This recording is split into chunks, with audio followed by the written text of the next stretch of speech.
Did you know that the video game Ghost of Tsushima was inspired by a real historical event? In the late 13th century, Japan faced an invasion unlike anything it had ever known. Not a war of honor, not a clash of champions, but a collision between a system built on ritual and an enemy that had no interest in playing by those rules. What followed wasn't just a battle. It was the moment an entire way of understanding war stopped working. Before the Mongols arrived, Japan lived inside a system that felt complete. Samurai culture was not chaotic violence. It was ordered force. Status determined obligation. Lineage determined authority. Combat was personal, witnessed, and remembered. Warriors announced themselves not for vanity, but for accountability. To fight was to place your name into history. Victory mattered, but recognition mattered more. This was not foolishness. It was coherence. And coherence breeds confidence. Every system teaches its people what to expect. Japanese warfare taught warriors to expect clear fronts, visible enemies, shared rules. The system rewarded courage, precision, restraint. What it did not teach was how to fight an enemy who refused to acknowledge you. That omission would prove fatal. The Mongol Empire was the opposite of ceremonial. It was not held together by honor. It was held together by efficiency.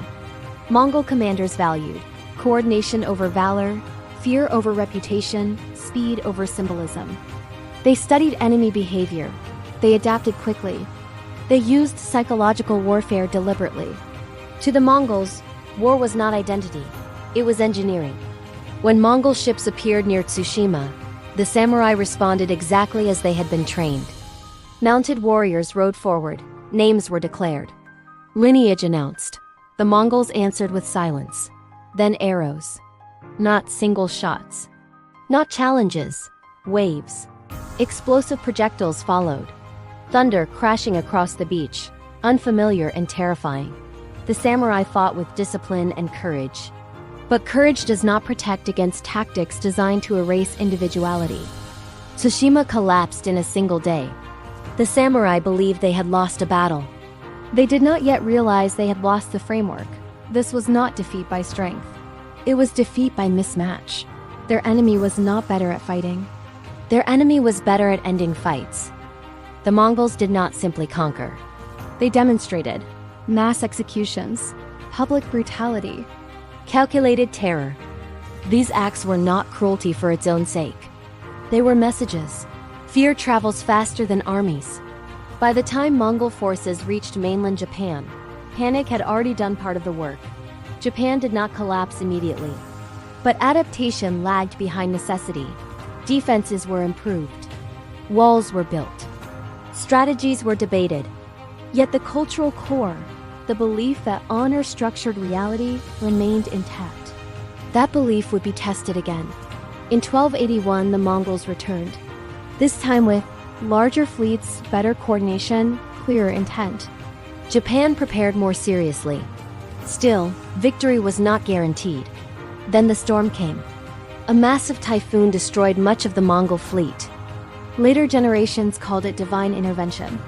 Kamikaze, the divine wind. But storms do not choose sides. Nature ended the invasion, not superiority. This distinction matters. Because systems that survive by chance often mistake luck for validation. The invasions ended. The consequences did not. Samurai were not rewarded as expected. The shogunate struggled to compensate defenders. Faith in the old order quietly eroded. The system that promised honor could not guarantee security. That contradiction lingered. Ghost of Tsushima is not historically precise in every detail, but it captures the emotional truth. The protagonist survives not by being the best samurai, but by abandoning samurai. Rules, stealth, ambush, deception. In history, this shift was slower, but it happened. And once it began, it could not be reversed. Centuries later, firearms arrived. And with them, the last illusion fell. Skill could no longer compete with volume. Training could not outrun technology. Samurai adapted again or vanished. Not defeated, outdated. This is not a story about Japan versus the Mongols. It is a story about what happens when reality stops respecting tradition. Every society believes its rules are natural. Until they aren't. Because this pattern never stopped.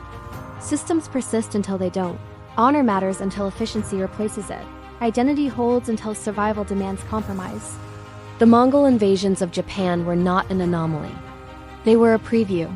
Japan survived. But the world that believed war could be personal, announced, and fair did not. It ended quietly, not with surrender, but with adaptation no one wanted to name. History remembers storms.